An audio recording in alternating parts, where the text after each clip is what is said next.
Hello, everybody. It's George from Ireland. Welcome back to my channel. This video is about university tuition fees in South Britain because yesterday the United Kingdom's socialist government made this announcement. But as I say, it's only about South Britain. This is a devolved matter. Northern Ireland, Wales, Scotland, they all do their own thing on that. They've all got their own legislatures, but some of them will do the same to some extent. It's very, very complicated.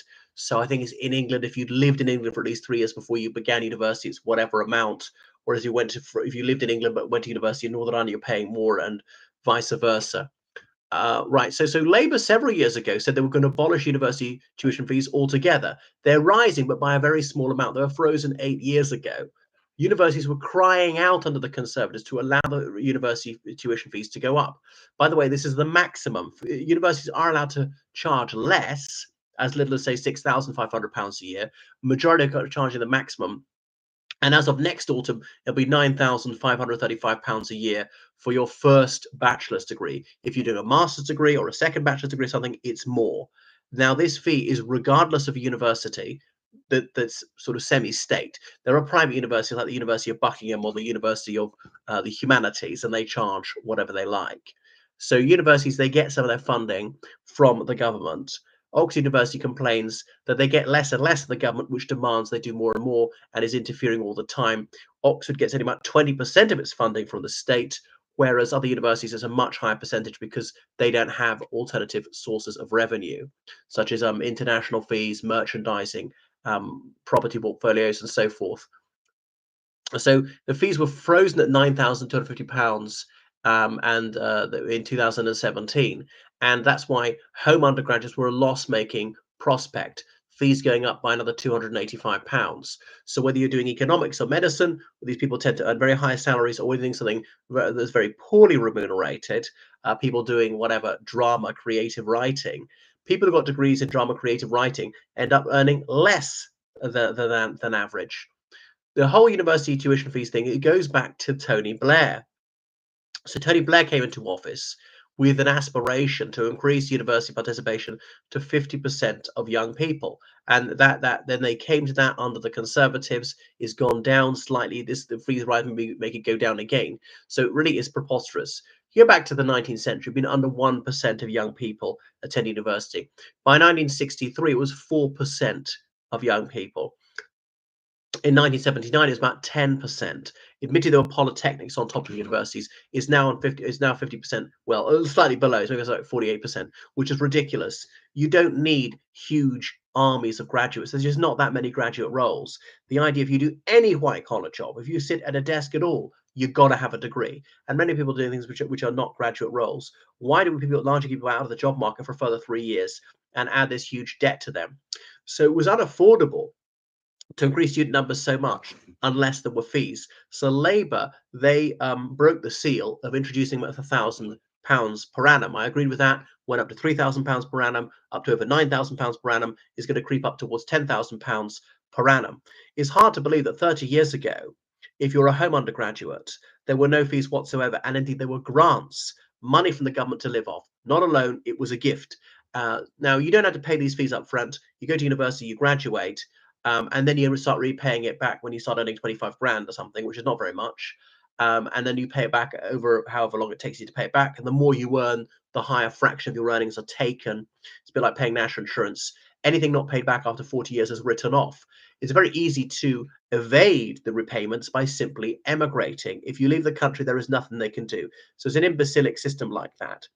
Now, the Labour government, quite sensibly, they exempted nursing from university fees because the country needed nurses. Nurses, well, are vital, literally vital, needed for life, but they don't earn a huge amount. To encourage many people to go into it as possible, and people are leaving nursing, dropping out of it, or retiring, not being replaced at the same rate. About 50% of nurses are from abroad. The United Kingdom has to make such strenuous efforts to recruit from overseas. So perhaps that should be exempt. And let's be frank, some subjects are more socially useful than others. I did history, not very socially useful. I did a master's degree in linguistics, or doing things like cultural studies, creative writing. We can do without that. You don't need to study creative writing to be a writer. So it is preposterous that we have so many people attending university, and it's just really a huge waste of time, a huge waste of money in many, many cases. I could abolish fees by reducing numbers. And no, I haven't crunched the numbers. I don't know how to be down to 30% or 20% of the population. Um, there's also qualification inflation. As it's meant to help you in the job market, the more people have a degree, the less valuable it is. The laws of supply and demand. So it is ridiculous to make people feel failures if they don't attend tertiary education. You're a loser. You can never get anywhere in life without this. So I know some people who have eschewed that, who see that this is a bubble, that it's been overpriced. And there they are starting life tens of thousands of pounds in debt, about £30,000 in debt from fees, maybe the same again from living costs. And there are some student loans. I think there's some grants from people from low income families. So it really is ridiculous. And it's just not true to say that the more people go to university, the better it is for the economy. There are countries like Germany with a much lower university participation rate. The economy was healthier. There are countries with higher university attendance rates, like, say, Georgia or Armenia, which have worse economies. Now there's a level below which I wouldn't need to go. More means worse. And that's what Waugh said in the 1950s, the first phase of hugely over-expanding universities. I mean, the 1950s expansion was sensible. In the 1980s, it was about where it should have been. The 1990s, it was ridiculous. It overexpanded. You know, John Major, an absolute idiot, the most uneducated prime minister ever. No doubt, well, that's why I wanted to destroy the university sector by rebaptizing all the polytechnics as universities. The United Kingdom went from 40 universities to about 80 overnight. There are now 141. Some are going to go bust. Wonderful. Okay, if there's a glut on the market, something's going to go bust. There's sort of rationalization, and people realizing it's little or no advantage to be £50,000 in debt by the age of 21. Admittedly, this often doesn't count against your mortgages, but you might as well just get into a career and work your way up. Like a young woman I know, forgive me for the anecdotal evidence, despite decent A levels, eschewed university, and then went into a hotel to work her way up to manageress. Or only 50% of people pass GCSEs with 5 subjects, including English and maths. By passing, I mean grade 4. You know, grade 9 is the best GCSE, grade 1 is the worst, grade 4 is the lowest pass, 3 is a narrow fail, 2 is a bad fail, 1 like you didn't write anything on the paper. So it's very, very easy to get that. And so people who just scrape through, they get degrees. A levels, what percent of people pass 3 or more A levels with grade C and above? I mean, it'd be like 40%, if that.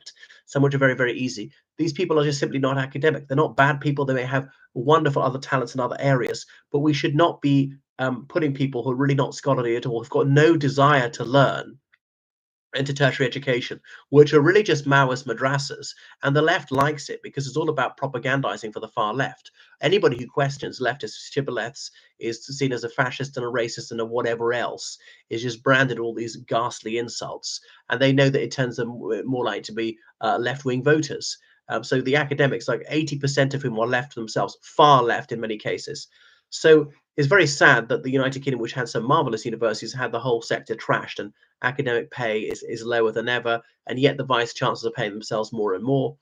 So when will some rationalization come to close down some of the university places and actually do a needs analysis? We need X number of dentists, this many engineers, or whatever, and that's what we'll provide. If you want to do things which are not leading directly to a career, like geography or English or Spanish, that's great, but we're not going to have very many places. So many drama graduates don't work as actors and actresses. Do we really need 5,000 drama graduates a year? I don't know how many are doing it. I just made that statistic up. So Labour, I suppose, have made the only decision to make, as they're not willing to rationalise numbers. Right, thank you for watching my channel. Make sure you subscribe on Patreon, donate on PayPal, George Callahan 79 at gmail.com. Goodbye.